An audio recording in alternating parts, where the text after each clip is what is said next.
Hi guys, this is SDJRSNF88 speaking with a much overdue update on the G-Scale Garden Railway.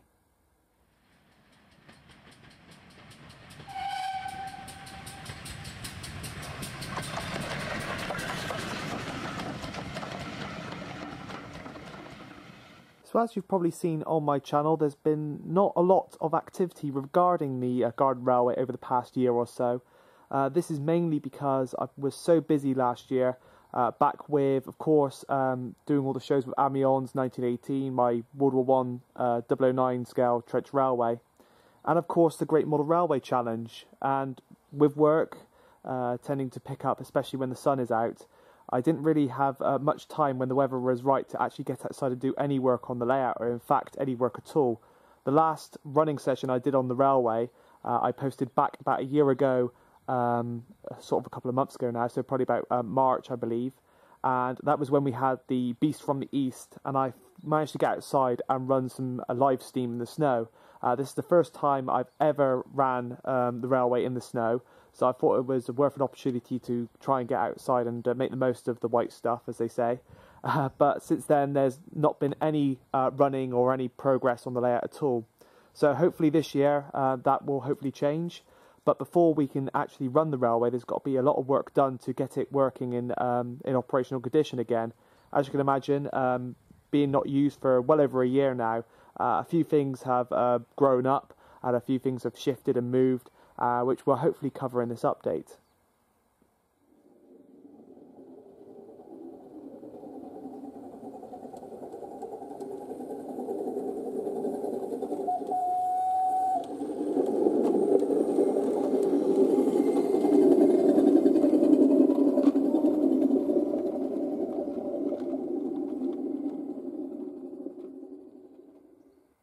So we're now looking at what was the new extension to the layout, which I installed about 2 years ago now.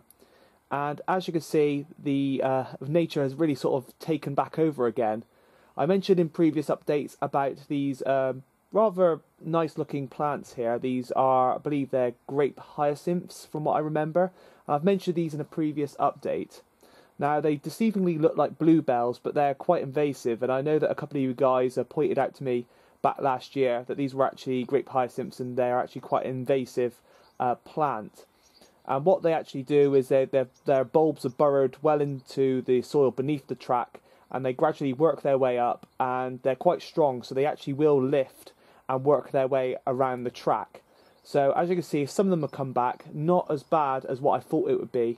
As mentioned, the railway hasn't really been used for well over a year now, and it's not too bad as what I thought. I think the first time when we cleared this and laid this section, we made sure to get rid of all the bulbs that seem to have done the trick. You can see around the corner there's a few other different types of plants that have started to grow up, mostly weeds.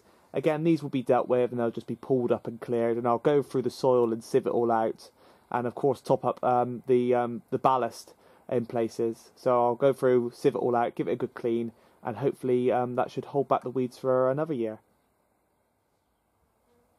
So it's not only weeds that are encroaching on the track itself, it's of course some of the plants that we planted around the side of the railway as well, and they're overdue for a bit of a trim. As you can see, we've got this sort of herb plant here. I'm honestly not good with my plants. My grandparents will of course know which ones these are as they've planted them, but you can see it's growing a bit too much. And it's sort of encroached on the railway. We gave it a fair trim back last year. It was quite a huge, sizable plant originally, covering up the rocks, which are just out of shot to the bottom right as well. But it's all been cut back now, and you can see it's just starting to sort of get out of hand again, so we'll just give that a little trim there.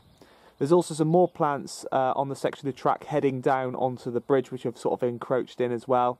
Again, those will be trimmed back and also moved as well, just to make sure they don't hamper running when the track is operational again.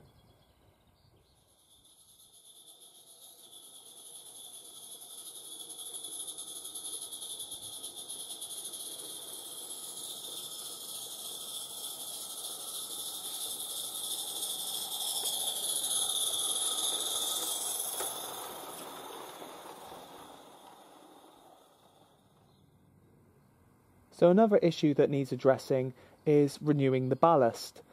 over time, as mentioned in previous updates, the loose chippings that I've used for the ballast compact into the areas of which we set them.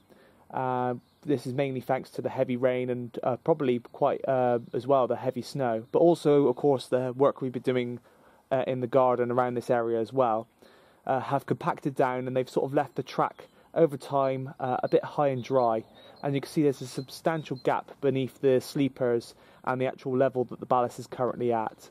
So what I'm going to do is go down to the local builders merchants and get some more chippings that match the stones that I've used here, and basically fill in all the areas that need addressing, which by the looks of things is most of the railway. This is of course a good thing. It means that the stones that I've laid down originally have compacted quite well, so they're now providing a really solid base, and hopefully with a few more bags of chippings on top of this, it should be quite solid, and hopefully I won't have to do it as often as I do currently. So this is the curve coming off the suspension bridge and then leading on to the bridge that crosses the flower bed. And as you can see, like the bit of track we just looked at, the ballast has dropped beneath the rails, leaving the rails suspended in mid-air. And again, this is something that needs to be addressed and filled in, and the ballast brought back up to the track level. Another issue that you probably see here, the curve that runs onto the suspension bridge, there's quite a substantial climb there where the track is twisted, and this is something that needs addressing. Now, this has always been an issue with the railway, but as the ballast sort of compacts, it becomes worse and worse, and because the railway has been used for over a year now, this has become extremely noticeable. Now, another reason that this sort of hump exists as well is because I've used two different types of track here. On both the bridges, I've used Pico, which is the British Pico track, which is a more finer scale rail, and I've used adapters to adapt it to the LGB and also the German Pico track, which is of course spelt differently. Now, one issue this also causes is that sometimes if you're running a LGB train or a German Pico train or Pico train, whatever you prefer to call them, the couplings, the tension lock couplings, when they go over this sort of gap, drop down, and of course it leaves the train behind. Now, I've probably mentioned this in a previous update, but this is something that I also need to sort as well. And one thing I'm thinking of doing is possibly replacing the rails on the decks of both bridges. Now, this brings us neatly on to, of course, the biggest issue, which the hurdle that needs to be crossed to get the railway going.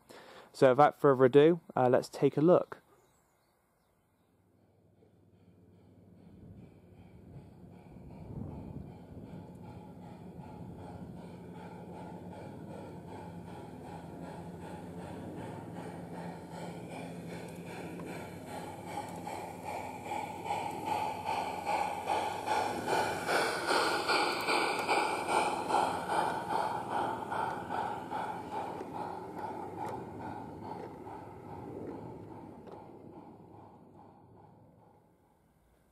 So one of the main issues that needs addressing is, of course, the bridges.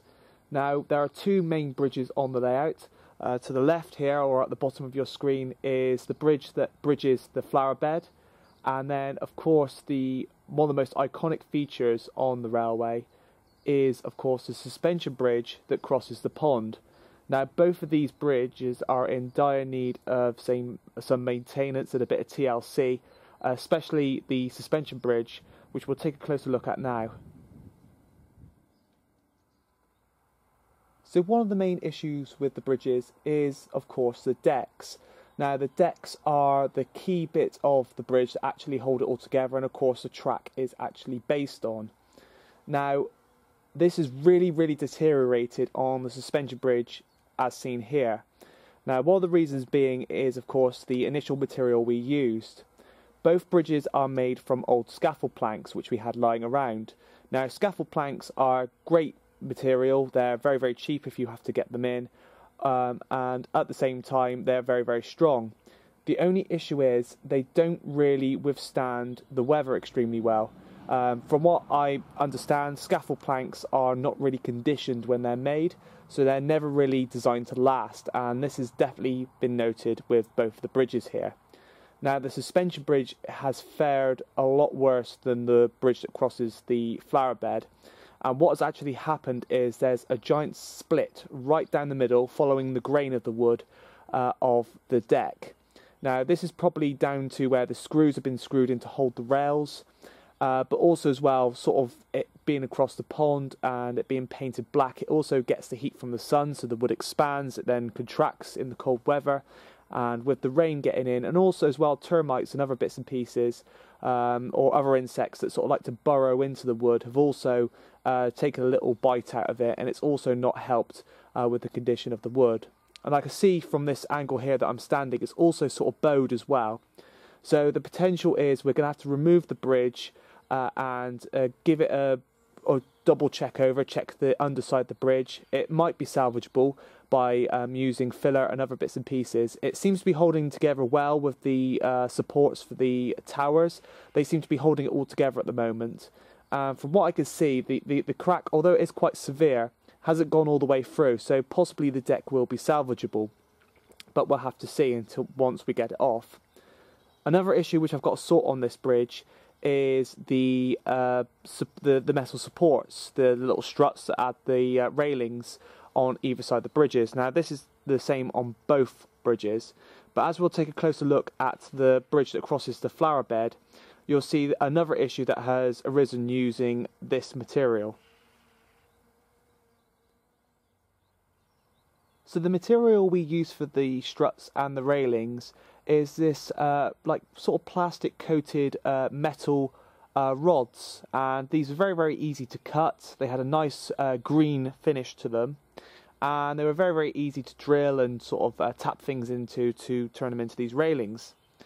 Now, the only issue is over time the sun has sort of bleached the green works. It's now a really, really sort of faded almost white colour. But to make matters worse, being plastic, the constant sunlight and rain has also sort of eroded away the plastic coating, exposing the metal on the inside. And as you can see here, this is where part of the railway that catches the most sun throughout the year.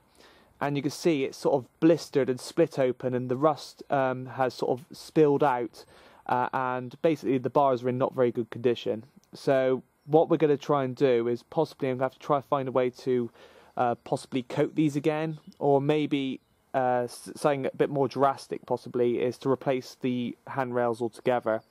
Of course, this is nothing really that would affect the running of the railway, of course. All the track work seems to be fine, and unlike the suspension bridge, the deck on this one seems to be relatively okay. There's not a major split in this one. I think maybe just a bit of a repaint on the actual deck itself and it should be okay. But it's one of those things, it doesn't really look as good as what it used to. So possibly a replacement lot of fencing on this part of the railway might be an option as well.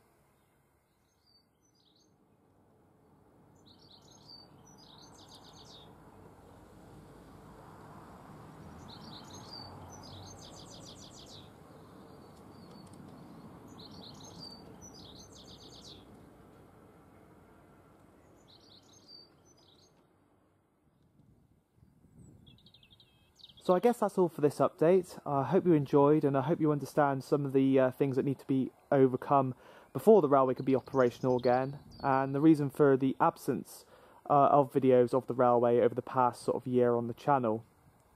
So hopefully this year there'll be more videos to follow this, and hopefully of course I'm running once these issues have been sorted. But I've got a couple of other videos planned or already recorded.